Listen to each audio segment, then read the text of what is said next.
Untuk yang datang dari ibu-ibu di belakang, Ustaz, Assalamualaikum warahmatullahi wabarakatuh. Setiap kali ada musibah di Indonesia, para pakar dan petinggi negara di Indonesia sibuk berdebat mencari penyebabnya. Mereka beradu argumen dengan nalar dan kepakaran, ya, dengan nalar dan kepakaran mereka masing-masing. Tapi tak satu pun dari mereka yang berani memberikan solusi dengan petunjuk wahyu Allah Subhanahu wa taala. Mereka minder kalau disuruh memecahkan masalah dari kacamata iman. Pertanyaan saya, apakah para ulama, para ustadz dan ahli agama sudah berdakwah di kalangan mereka, tetapi mereka tak mau dengar atau dakwah belum sampai ke level tertentu? Demikian unek-unek dari saya, seorang ibu yang miris melihat wajah Indonesia. Assalamualaikum warahmatullahi wabarakatuh. Ya, jazakillahu khairan atas tanggapannya atau unek-uneknya. Semoga Allah Subhanahu wa taala senantiasa membalas anti dan kita semua dengan kebaikan, dan semoga Allah Subhanahu wa taala menjadikan negeri kita, kaum muslimin di Indonesia senantiasa dalam kebaikan dan dihindarkan dari segala keburukan. Jawaban dari pertanyaan tadi, kalau itu nasihat kepada penguasa kita yang kita ketahui banyak melakukan kesalahan-kesalahan. Saya ketahui beberapa teman, ya, ada yang berusaha untuk menyampaikan nasihat kepada mereka, meskipun mestinya tidak keseluruhan sampai kepada mereka nasihat tersebut. Maka saya ingin menanggapi, kalau dalam pertanyaan ini ditujukan kesalahan tersebut kepada para pemikir-pemikir atau para pemerintah, maka sebelum itu seharusnya kita bertanya kepada diri kita sendiri, kenapa orang-orang yang dikenal sebagai tokoh agama tidak berupaya untuk melakukan perbaikan-perbaikan yang benar atau dakwah yang benar, sehingga kebaikan-kebaikan untuk negara kita itu lebih terasa dan keburukan-keburukan lebih terhindar. Maksudnya begini, kalau kita menyalahkan para penguasa atau para pemikir, orang-orang yang tidak mengenal agama, ini tidak pada tempatnya. Maksudnya mereka salah, ya. Tapi kesalahan mereka adalah wajar kita katakan karena mereka orang bodoh, tidak kenal agama. Kalau misalnya terjadi seperti perbuatan-perbuatan syirik yang kita ketahui di Jawa banyak sekali, kuburan-kuburan yang disembah, kemudian bahkan disebut sebagai misalnya Wali Songo yang diadakan ziarah-ziarah padanya. Ini kalau kita pikirkan memang ada campur tangan dari penguasa untuk misalnya melestarikannya, iya kan? Dan ini merupakan kesalahan besar. Tapi lebih parah lagi campur tangan dari orang-orang yang dianggap sebagai tokoh agama, yang justru mereka yang mendakwakan, yang menyebutkan keutamaan-keutamaan dusta tentang perbuatan-perbuatan syirik tersebut, sehingga terjadilah perbuatan syirik yang merupakan pelanggaran terbesar terhadap hak Allah Subhanahu wa taala. Karena ini melanggar uluhiyah, melanggar konsekuensi utama dari kalimat la ilaha illallah, tidak ada sembahan yang benar kecuali Allah. Sehingga ini yang menjadi sumber malapetaka di Indonesia. Taib, semua maksiat yang terjadi menyebabkan bencana. Karena Allah Subhanahu wa taala berfirman, ma asabakum min musibatin fabima kasabat aydikum. Musibah apa saja yang menimpa kalian, maka itu akibat dari perbuatan dosa yang kalian lakukan. Tetapi musibah yang terjadi karena perbuatan dosa, tentu dosa yang paling besar adalah perbuatan syirik. Karena inilah yang dimurkai oleh Allah Subhanahu wa taala. Maka sebelum kita mengingkari hal-hal yang dilakukan oleh penguasa kita seperti korupsi atau hal-hal yang lainnya, harusnya kita mengingkari dulu perbuatan-perbuatan syirik yang terjadi, yang sangat disayangkan, dibenarkan atau didukung oleh sebagian orang-orang yang mengaku dirinya sebagai tokoh agama, atau ada orang-orang yang mengaku sebagai tokoh agama yang diingkari justru penguasa, yang ditentang atau dicela justru penguasa, sementara orang-orang yang berbuat syirik banyak di sekitarnya justru didiamkannya atau tidak begitu digubrisnya. Maka inilah tugas kita sekarang, mendakwakan, mengajak manusia kepada tauhid, untuk menyembah kepada Allah Subhanahu wa taala semata-mata, mengingkari perbuatan syirik, mengajak manusia untuk mencintai sunnah Nabi sallallahu alaihi wasallam, mengamalkan amal yang sesuai dengan petunjuk beliau, dan menjauhi perbuatan bid'ah. Yang jelas kepada siapapun kita nasihati, kepada penguasa kita nasihati, cuman tidak dengan cara-cara yang keras dan kasar, karena petunjuknya Nabi SAW. Bahkan Nabi Musa saja yang menghadapi orang yang paling kufur seperti Fir'aun, Allah Subhanahu wa taala perintahkan kepada beliau dan kepada Nabi Harun, idhaba ila fir'auna innahu tagha faqula lahu qawlan layyinan la'allahu yatadzakkaru aw yakhsha. Pergilah kalian berdua kepada Fir'aun karena dia telah melampaui batas, dan ucapkanlah padanya, nasihatilah dia dengan ucapan yang lemah lembut, yang dengan itu semoga dia akan ingat atau takut kepada Allah Subhanahu wa taala. Kalau orang seperti Nabi Musa, dai yang terbaik, nabi yang benar-benar baik dalam penyampaiannya saja, menghadapi orang yang paling kufur seperti Fir'aun saja disuruh berlaku lemah lembut dan nasihat yang baik, apalagi orang-orang yang tentu kesalahannya tidak seperti Fir'aun. Demikian jawaban dari Ustaz. Mungkin ada pertanyaan yang lain, silakan kami berikan kepada jemaah sekalian. Bismillah, assalamualaikum warahmatullahi wabarakatuh. Ya, sebagaimana yang dijelaskan Ustaz tadi, bahwa orang yang berilmu dan orang yang menuntut ilmu merupakan suatu amalan yang sangat mulia di sisi Allah Subhanahu wa taala. Namun tidak jarang di antara kami, khususnya talibul ilmi, merasa berkesusahan dalam menuntut ilmu. Yang menjadi pertanyaan adalah bagaimana kiat-kiat yang harus kita tempuh supaya memudahkan kita dalam menuntut ilmu. Ya, pertanyaan yang sangat bermanfaat dan baik sekali. Kesulitan dalam menuntut ilmu wujudnya bisa jadi berupa sulit dalam menghafal, atau sulit dalam membagi waktu, atau sulit dalam selalu menjaga semangat untuk menuntut ilmu. Jadi banyak macamnya, iya kan? Maka secara kesimpulannya, semua ini karena kita sudah bahas tadi, jalan ilmu itu adalah jalan yang sangat utama, pekerjaannya orang-orang yang mulia. Maka tentu pertama, syaitan tidak akan mungkin membiarkan manusia untuk meraih keutamaan tersebut.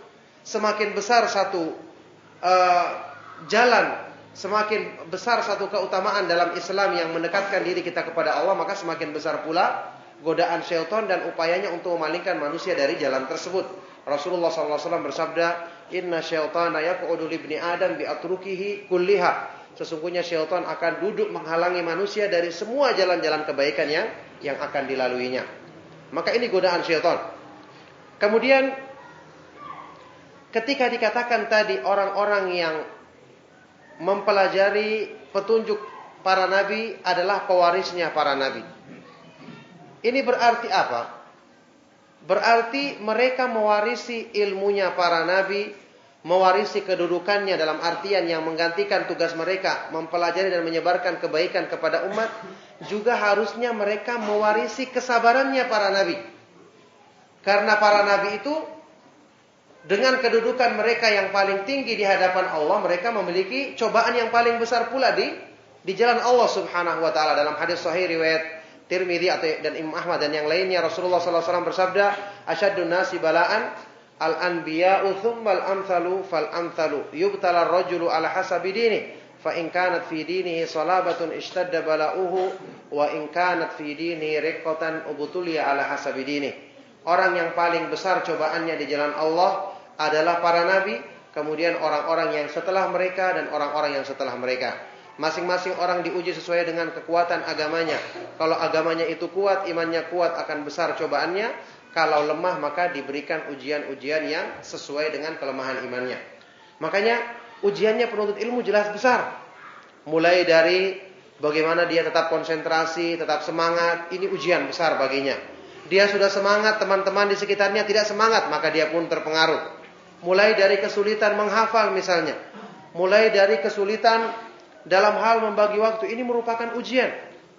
Ini termasuk jalan menuntut ilmu yang harusnya kita rencanakan dengan baik, kita minta pendapat, kita coba, kita bersungguh-sungguh menundukkan hawa nafsu kita agar mendapatkan keutamaan dan kemuliaan tersebut. Adapun masalah menghafal sudah kita ketahui, di antara para ulama salaf juga ada yang awalnya mereka itu sulit menghafal, tapi karena mereka bersungguh-sungguh terus mencoba, memaksa diri untuk bisa menghafal, lama-kelamaan mereka menjadi imam yang sangat terkenal dalam kekuatan hafalannya. Karena antum ketahui, menghafal ilmu sunnah, menghafal ilmu hadis, menghafal Al-Quran itu beda dengan menghafal perkara-perkara dunia biasa. Karena ini adalah taufik dari Allah hubungannya. Maka ini jelas dipengaruhi dengan kesungguhan kita dalam berdoa kepada Allah, berusaha kita menjaga amal-amal ketaatan, menjaga atau menghindarkan perbuatan maksiat. Antum tahu Imam Bukhari yang digelari sebagai Jabalul Hifdz, gunungnya hafalan. Sekali mendengar hadis beliau langsung hafal. Bahkan mendengarkan bermajlis-majlis hadis tidak pernah ditulis. Setelah pulang baru ditulis. Ribuan perawi dihafalnya dengan biografinya lengkap dengan keadaan mereka dari segi kritikan dan pujian. Demikian pula matan-matan hadis dihafalnya. Pernah satu saat beliau diutus oleh ibunya ketika dia akan pergi ke satu daerah, dipesan oleh ibunya untuk menemui beberapa keluarganya untuk menyampaikan nasihat dari orang tuanya. Cuman ada sekitar 12 orang, tidak sampai 12 orang. Disuruh temui keluarga ini di daerah ini dan seterusnya. Subhanallah, sampai di daerah tersebut dia tidak ingat nama-nama keluarga yang disebutkan untuk ditemui tersebut. Padahal tidak cukup 15 orang. Lupa dia. Kenapa? Karena ini masalah dunia. Beliau kuat hafalannya bukan karena dalam urusan-urusan dunia dia biasa menghafal, bukan. Dia kuat hafalannya dalam masalah hadis Nabi SAW itu adalah karena petunjuk Allah Subhanahu wa taala. Adapun untuk urusan dunia baru menghafal sekitar 12 nama saja tidak diingatnya. Nah, ini menggambarkan kepada kita bahwasanya menghafal sunnah, menghafal Al-Quran, menghafal petunjuk Allah itu adalah taufik dari Allah Subhanahu wa taala yang untuk bisa mendapatkannya atau dimudahkan mendapatkannya, kita mohon kepada Allah Subhanahu wa taala dan berusaha melakukan ketaatan dan meninggalkan perbuatan-perbuatan maksiat. Yang jawaban dari Ustaz. Kemudian ada pertanyaan lagi yang lain, silakan.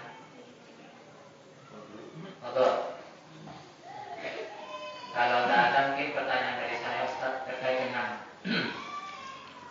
apa yang terjadi akhir ini yang mungkin masih banyak perbedaan pendapat atau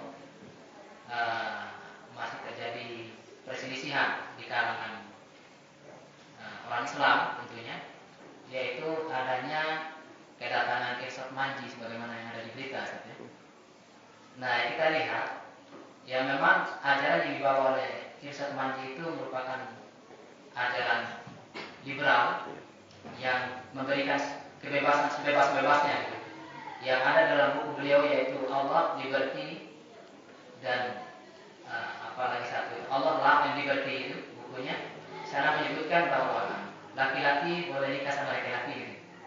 Ini ajaran dibawa oleh Irsyad Manji. Tapi ada sebagian aktivis ya yang kita sebut saja namanya, tidak apa-apa karena ini ormas Islam gitu ya. Ormas Islam yang menolak kedatangan Irsyad Manji itu dengan melakukan demo atau dengan melakukan tindakan-tindakan yang berbau kekerasan gitu. Nah, apakah ada cara-cara dari para ulama salaf ya kalau ada kemungkaran yang seperti itu ya ditindak ya seperti itu pula sebagaimana yang dilakukan oleh ormas-ormas Islam? Kita minta penjelasannya supaya anak-anak kita, adik kita di sini atau kita semua tidak melakukan hal-hal yang di luar daripada apa yang pernah diajarkan oleh ulama salaf. Nah, ini pertanyaan yang bagus sekali, jazakumullah khairan. Apa yang disebutkan tadi tentang orang yang membawa pemikiran yang aneh tadi, tentu diketahui keburukannya setiap kaum muslimin, bahkan termasuk kufur orang-orang yang meyakini atau membenarkan apa yang dibawa oleh orang-orang yang berpemahaman Islam liberal tersebut. Ya, adapun masalah mengingkari kemungkaran, kita ketahui mengingkari kemungkaran adalah amal ibadah yang besar dalam Islam dan tidak mungkin Rasulullah SAW luput untuk menjelaskannya kepada umat, dan juga tidak mungkin para sahabat Nabi SAW tidak mencontohkan cara yang benar untuk mengingkari kemungkaran tersebut. Maka yang kita dapati, yang dianjurkan oleh para ulama dalam menghadapi kondisi-kondisi seperti ini adalah kita harus menasihati penguasa dengan cara yang baik untuk mencegah datangnya orang tersebut, apalagi menyebarkan pemikirannya. Kita harus berusaha untuk menasihati dengan cara yang baik, mendatanginya dan seterusnya. Adapun kalau dengan cara-cara seperti demo atau keluar dengan kekerasan, maka ini bukan saja tidak ada manfaatnya, tapi juga akan menimbulkan kerusakan yang besar. Kerusakan yang besar, kekacauan-kekacauan yang nanti dimanfaatkan oleh orang-orang yang mencari-cari kesempatan. Dan kita harus berpikir juga, kalau seandainya nanti pendukung yang mendukung, misalnya orang ini mengeluarkan juga orang-orangnya untuk demo, apa yang terjadi? Akhirnya bentrokan dan pertumpahan darah. Makanya dalam urusan-urusan seperti ini kita menasihati pemerintah karena mereka yang punya kekuatan, kemudian melakukan pencegahan karena kita sebutkan bahwa ini akan meresahkan kaum muslimin. Kita takutkan mereka kepada Allah Subhanahu wa taala, yang saya rasa kalau ini kita lakukan secara bersama-sama dengan cara yang baik, itu akan mendatangkan hasil yang baik pula dengan izin Allah Subhanahu wa taala. Karena bagaimanapun juga kita ketahui tokoh-tokoh kita ya, sebagian besar lah orang-orang yang masih punya nurani ya, yang masih punya agama, meskipun mungkin kita katakan banyak kesalahannya, tapi untuk masalah-masalah yang jelas-jelas buruknya seperti ini, insya Allah mereka akan menyadari tentang keburukannya. Nah, demikian jawaban dari Ustaz. Dan ada lagi, mungkin dari ibu-ibu di belakang.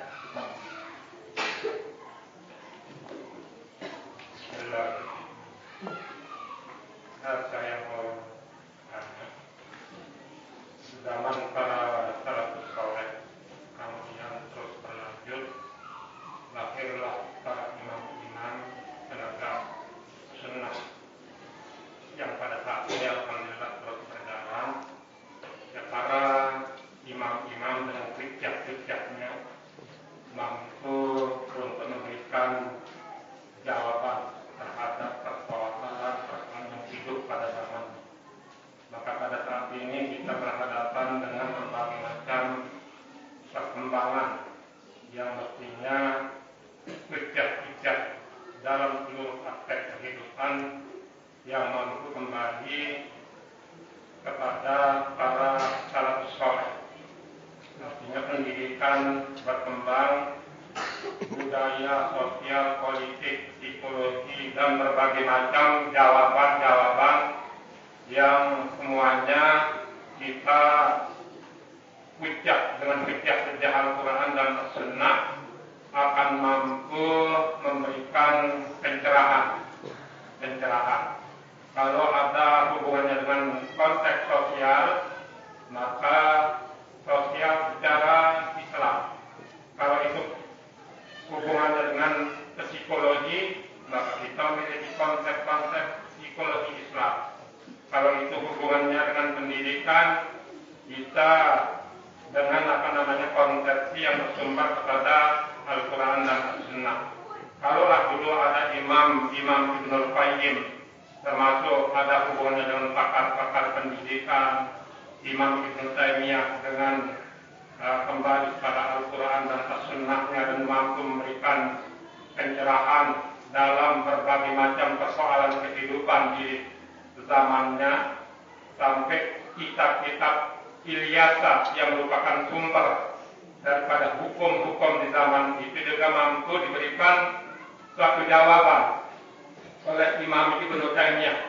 Kemudian saat ini kita dengan rahmat dan pertolongan Allah dalam konsep Al-Quran dan As-Sunnah akan mampu memberikan suatu konsep seluruh jawaban yang tidak lepas daripada para pendahulu, para salafus saleh yang mampu tegak dengan hujjah-hujjahnya.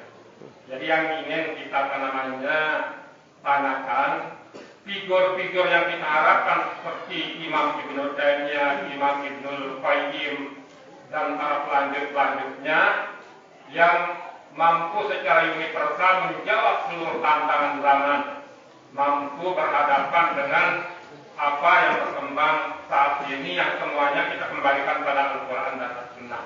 Demikian dari saya. Assalamualaikum warahmatullahi wabarakatuh. Tanya tentang figur. Ya, barakallahu fiik. tanggapan dan masukannya. Yang jelas tentu saja kita punya satu keyakinan ya,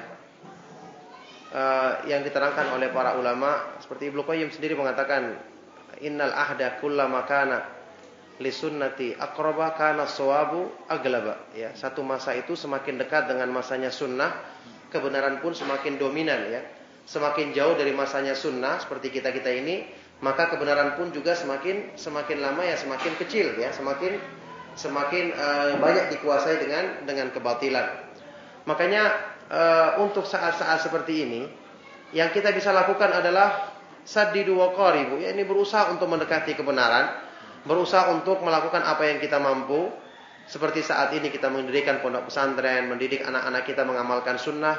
Kita berharap nanti dengan kita memulai sebagaimana yang dimulai oleh Nabi SAW ketika menghadapi masyarakat jahiliyah yang pada waktu itu tersebar semua kerusakan dalam bidang sosial, ekonomi, masalah yang berhubungan dengan pernikahan, semua masalah-masalah yang rusak di kalangan jahiliyah diperbaiki oleh Nabi SAW dengan memulai mengajak manusia kepada akidah yang benar, beriman kepada Allah, mengajarkan ibadah yang benar kepada Allah. Sedikit demi sedikit maka kemudian Allah Subhanahu wa taala jadikan itu sebagai sebab untuk dibukakan pintu-pintu hati manusia, dibukakan kebaikan-kebaikan sehingga tersebarlah demikian banyak kebaikan setelah Allah Subhanahu wa taala menyempurnakan agamanya, kemudian menjadikan kaum muslimin kuat dalam memegang teguh agama tersebut. Maka tentu saja apa yang ditanyakan tadi sangat kita perlukan adanya figur-figur tersebut.